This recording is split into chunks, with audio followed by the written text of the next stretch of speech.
बिस्मिल्लाहिर्रहमानिर्रहीम। Welcome dear students, आपको हम अस्करिया कॉलेज के LMS सिस्टम में खुशामदीद कहते हैं।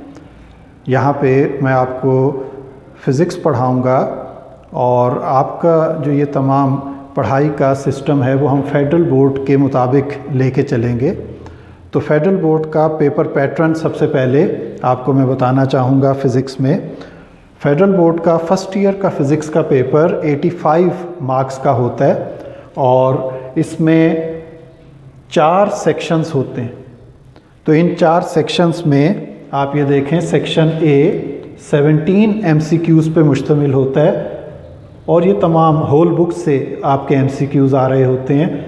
हर MCQ 1 नंबर का होता है। तो इस तरह MCQs के टोटल मार्क्स बने 17।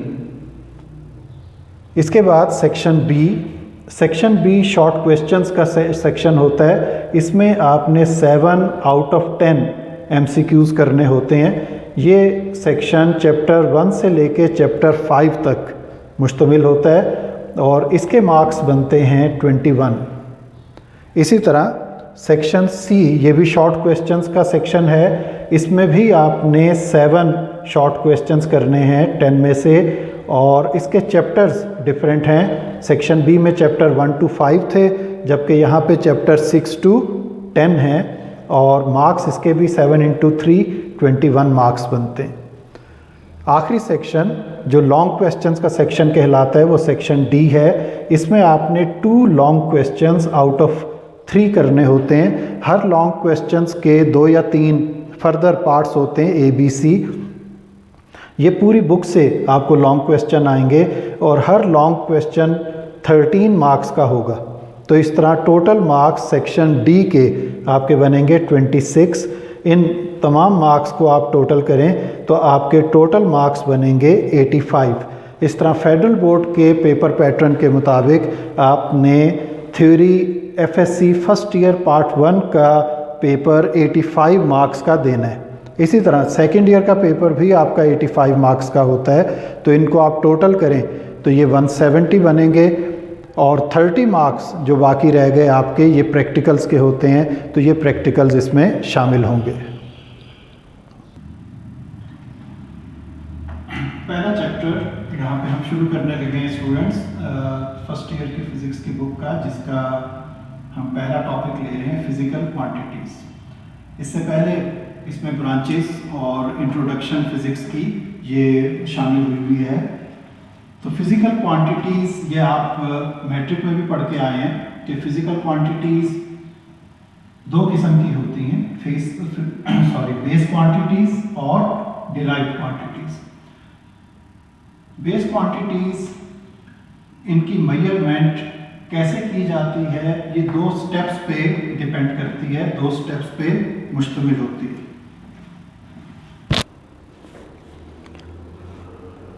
तो बेस क्वांटिटीज़ जिन 2 स्टेप्स पे डिपेंड करती हैं वो है चॉइस ऑफ स्टैंडर्ड और फिर उसके बाद इसके प्रोसीजर को एस्टेब्लिश करना कि आप ये सारी कैलकुलेशन कैसे करेंगे और इसकी यूनिट वगैरह को कैसे बनाएंगे।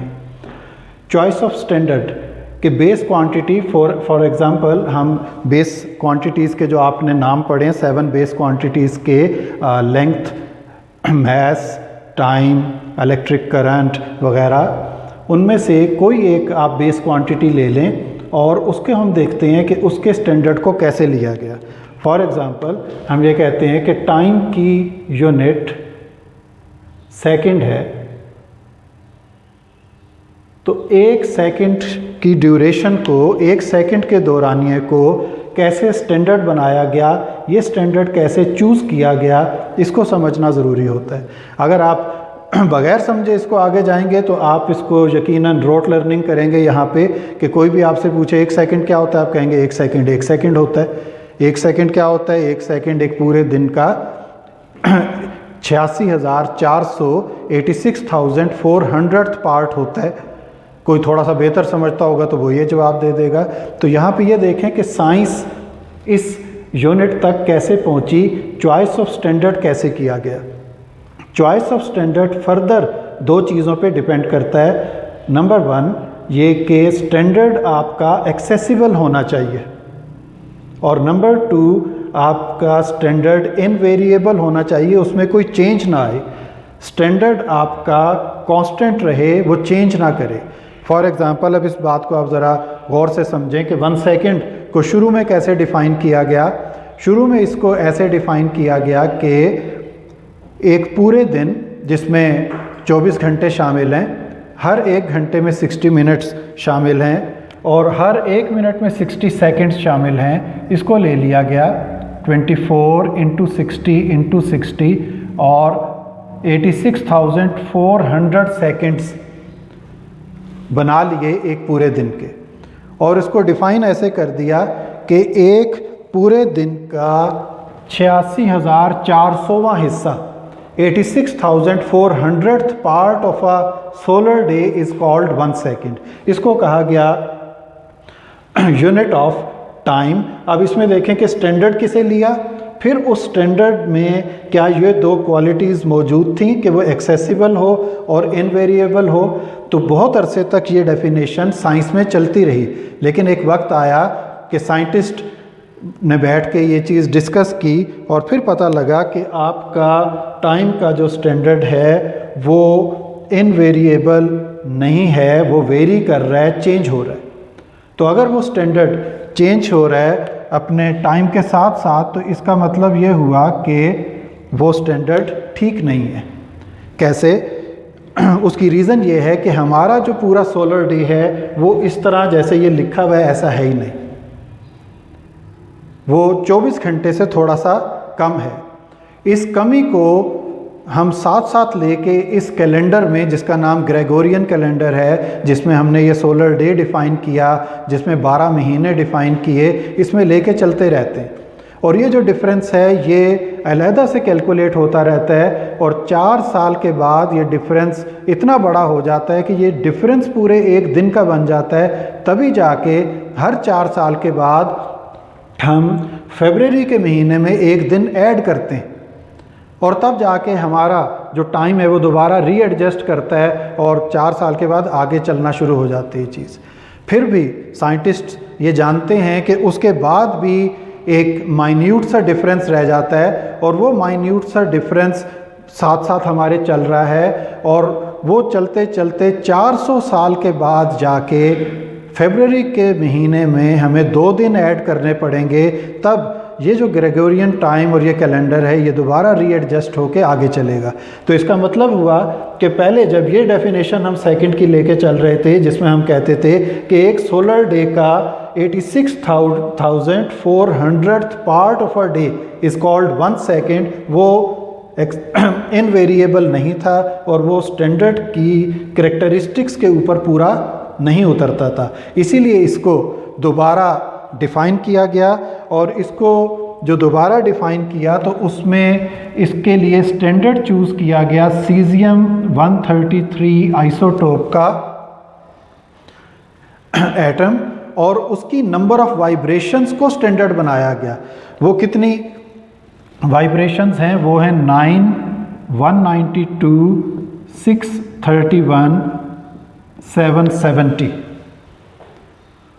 तो इसको आप अगर सिंपल इसमें पढ़ लें तो ये देख लें कि यूनिट 10th, 100, 1000, 10,000 इस तरह लेके आप चलें, यहाँ मिलियन हो गए, बिलियन हो गए। तो ये इस क्वांटिटी में इतनी वाइब्रेशंस जिस वक्त सीज़ियम का 133 आइसोटोप का एटम कर लेता है तो 1 सेकंड गुजर जाता है।